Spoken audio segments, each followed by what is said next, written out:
창세기는 하나님께서 아브라함을 부르시고 하나님의 사람으로 세워가는 과정을 보여줍니다. 그리고 이삭을 통해 하나님의 언약이 성취된 자에게 주어지는 은혜의 놀라움, 즉 선물로 받은 인생의 풍성함에 대해 이야기합니다.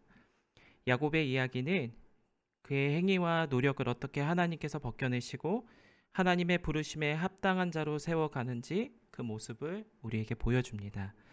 마지막으로 요셉의 이야기는 복음을 품은 자가 이 땅에서 이루는 평안과 형통의 삶을 알려줍니다. 이처럼 창세기는 성도가 되어가는 과정을 아브라함과 이삭, 야곱과 요셉이라는 인물들 각각의 삶을 통해 네 가지 측면으로 볼 수 있게 안내합니다. 그중 오늘은 야곱에 관한 이야기입니다. 야곱의 인생을 요약하면 씨름, 싸움이라고 할 수 있습니다. 이것을 그림으로 잘 묘사된 장소가 야복강입니다. 오늘 저는 하나님과 야곱의 씨름이 등장하는 야복강의 의미를 살펴보려고 합니다. 첫째, 야복강은 하나님이 먼저 찾아오신 곳입니다. 창세기 32장 24절을 보니까 야곱은 홀로 남았더니 어떤 사람이 날이 새도록 야곱과 씨름하다가, 성경은 야곱이 에서로부터 살아남기 위해 먼저 하나님께 기도했다라고 전하지 않습니다. 오히려 그에게 어떤 사람이 찾아왔다고 설명합니다. 그리고 우리는 30절의 말씀을 통해 그 어떤 사람이 하나님임을 알게 됩니다. 중요한 것은 하나님이 야곱에게 먼저 찾아오셨다라는 점입니다. 먼저 찾아오는 하나님의 모습은 바로 야곱의 이야기 속에서 반복되어 나타납니다. 베델의 이야기를 볼까요? 창세기 28장 12절에서 13절을 보면 꿈에 본즉 사닥다리가 땅 위에 섰는데 그 꼭대기가 하늘에 닿았고, 또 본즉 하나님의 사자가 그 위에서 오르락 내리락하고, 또 본즉 여호와께서 그 위에 서서 가라사대 나는 여호와니 너의 조부 아브라함의 하나님이요 이삭의 하나님이라. 너 누운 땅을 내가 너와 내 자손에게 주리라. 야곱이 형을 피해 외삼촌 라반에게로 도망갈 때 하나님은 먼저 그에게 찾아오셨습니다. 그리고 그에게 할아버지 아브라함과 아버지 이삭에게 주신 동일한 축복의 말씀과 하늘과 땅의 연결 통로가 되는 큰 꿈을 더해 주셨습니다. 다음으로 창세기 32장 1절을 보면 야곱이 그 길을 진행하더니 하나님의 사자들이 그를 만난지라. 야곱이 그들을 볼 때에 이르기를 이는 하나님의 군대라 하고 그 땅 이름을 마하나임이라 하였더라. 하나님은 에서와의 만남을 앞두고 있는 야곱이 겪고 있는 그 심적 괴로움과 그 공포를 아시고 내가 먼저 싸우고 있으니 두려워 말라라고 말씀하십니다. 이처럼 하나님이 야곱에게 먼저 나타나시는 이유는 야곱이 바로 하나님이 택한 백성, 하나님의 약속을 이어야 할 자이기 때문입니다.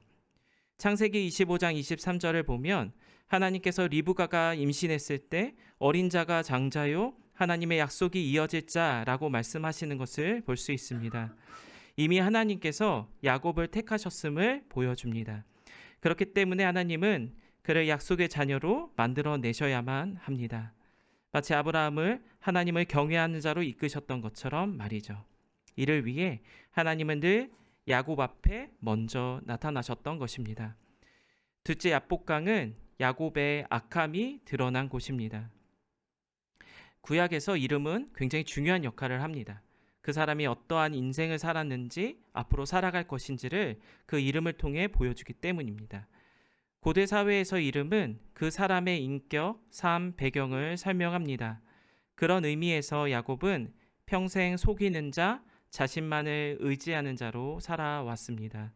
하나님의 주권과 선택은 야곱에게 있었음에도 불구하고 그는 아버지와 형을 속이고 장자권을 빼앗았으며 모진 고생 끝에 얻은 아내와 자녀들 그리고 재물을 외삼촌에게 빼앗길까 염려하여 도주합니다. 창세기 31장 19절에서 20절의 말씀을 보면 야곱이 당시 목축업의 추수날에 해당하는 양털 깎는 날 집이 빈틈을 타서 자신의 모든 소유를 이끌고 도주하는 모습을 보게 됩니다. 또한 당시 가족 수호신이자 재산의 상속권을 입증하는 드라빔까지 도둑질하죠. 형을 만나기 전에도 마찬가지입니다. 32장 7절에서 8절을 보니까 야곱이 심히 두려워 답답하여 자기와 함께한 종자와 양과 소와 약대를 두 떼로 나누고 가로되 에서가 와서 한 떼를 치면 남은 한 떼는 피하리라 하고, 야곱은 여전히 자신의 꾀를 의존합니다. 그는 하나님께서 보내주신 하나님의 군대를 보았음에도 여전히 자신을 의지합니다. 야복강에서도 다르지 않습니다. 하나님이 그에게 찾아오셨습니다. 그런데 하나님을 그를 만나자마자 씨름을 합니다. 왜일까요? 씨름의 의미가 도대체 무엇일까요? 하나님은 야곱이 태어나기 전에 자신의 백성으로 그를 선택하셨습니다. 그렇기 때문에 그는 하나님을 의지하는 자가 되어야 합니다. 그런데 지금 야복강에서 서 있는 야곱의 모습은 전혀 그러한 자가 아닙니다. 그것을 성경은 씨름, 즉 야곱이 하나님과 다투고 있다라고 표현하고 있는 것이죠. 그는 여전히 자신만을 의지하고 자신의 계획과 욕망을 이루기 위해 야복강에 서 있었음을 우리는 알 수 있습니다.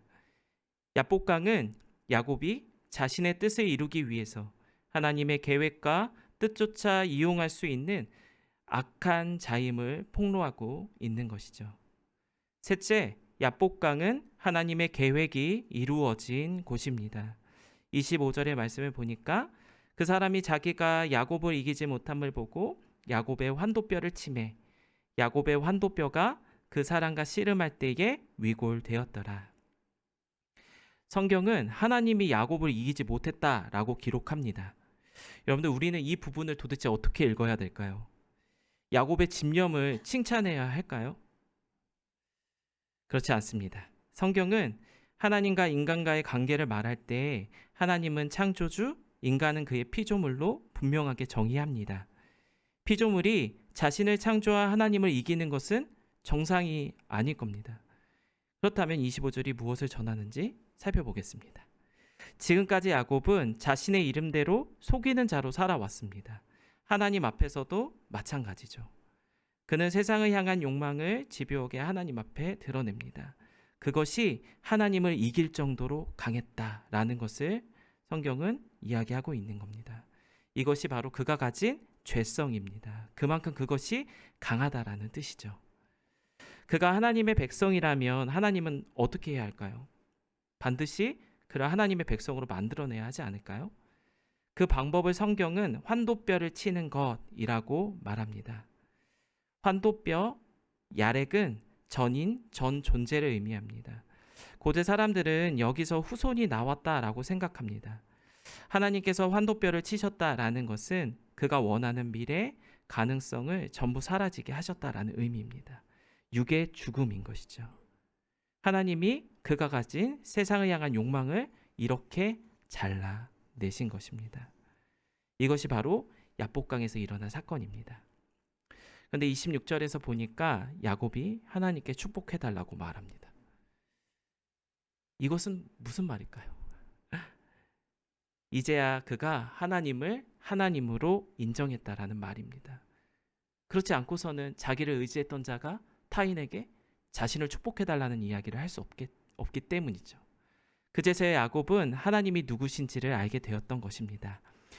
32장 26절을 보니까 그가 이르되 날이 새려하니 나로 가게 하라. 야곱이 이르되 당신이 내게 축복하지 아니하면 가게 하지 아니하겠나이다. 그때 하나님은 야곱에게 이렇게 질문하십니다. 27절, 그 사람이 그에게 이르되 내 이름이 무엇이냐. 하나님은 지금 야곱에게 너는 어떤 존재냐? 라고 질문하십니다. 그때 야곱은 야곱입니다 라고 대답합니다. 그는 하나님께 자신을 속이는 자, 자신만을 의지하는 자라고 말하고 있습니다. 그때 하나님은 야곱에게 새 이름을 주시며 그를 향한 하나님의 계획을 말씀하십니다. 28절, 그 사람이 가로되 내 이름을 다시는 야곱이라 부를 것이 아니요 이스라엘이라 부를 것이니 이는 내가 하나님과 사람으로 더불어 겨루어 이기었음이니라. 하나님은 그에게 이스라엘이라는 새로운 이름을 허락하셨습니다. 어떠한 방식으로 그것이 이루어질지는 아직 모르지만 그를 통해 세상과 겨루어 이기는 자로 만들어내실 것이라는 하나님의 계획이 지금 그에게 주어지고 있는 것입니다. 야곱의 삶은 자신의 행동에 대한 핑계에 그리고 책임 전가로 얼룩져 있습니다. 그는 자신의 깨와 지식을 이용해 자신의 부족함과 어리숙함 그리고 세상을 향한 두려움과 염려를 가리려 늘 애쓰며 살아갑니다. 가끔씩 말도 안 되는 말로 하나님을 협박하기도 하고 억지를 부립니다. 그러면서 자신의 생각에 옳은 대로 살아갑니다. 그런데 중요한 것은 그가 어떤 인물이냐는 것이 아니라 그를 누가 이끌어 가시느냐 하는 것입니다. 바로 하나님이십니다.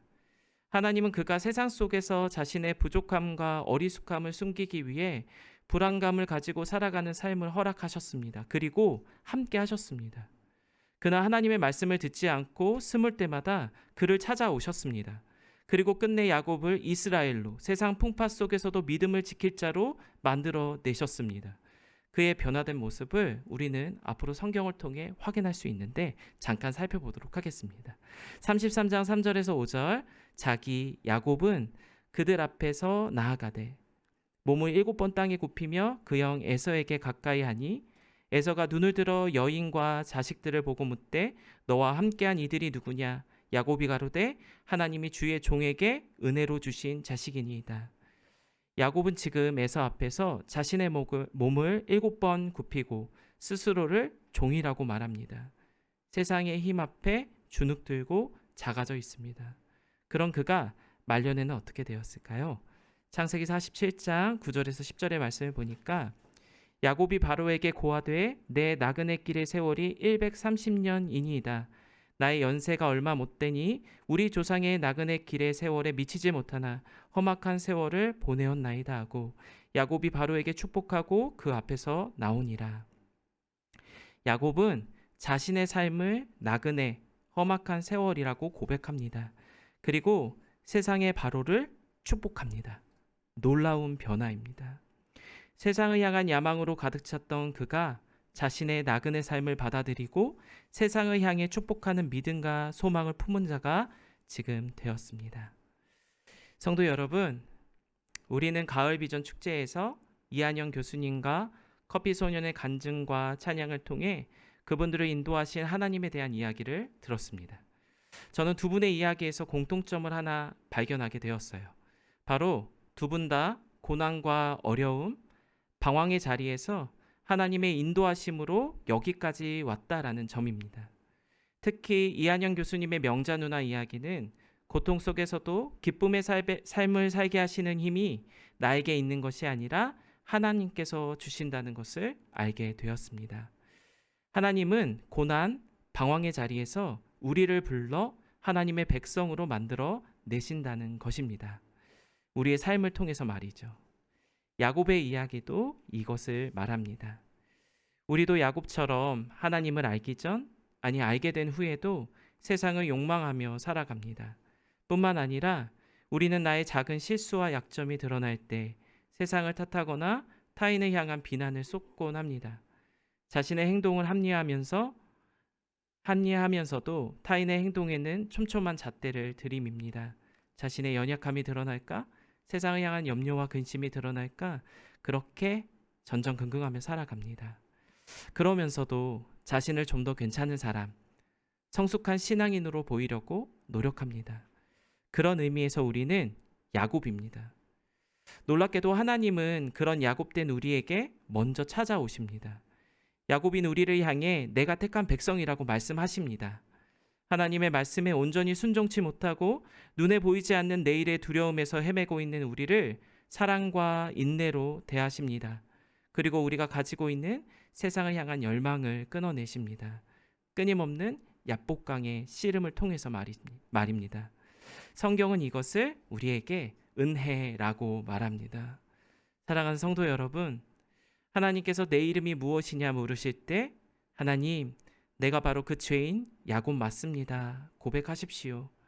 그리고 종국에 세상이 주는 거짓 만족을 벗겨버리고 그러한 세상을 불쌍히 여기며 그들을 축복할 자로 세우실 그 하나님을 붙드십시오. 저는 이것이 야곱된 우리 그리스도인의 삶이라고 믿습니다. 세상을 향한 힘을 빼내고 하나님만을 붙드는 삶, 그 안에 참 생명이 있음을 믿고 나아가는 저와 여러분이 되시길 축복합니다.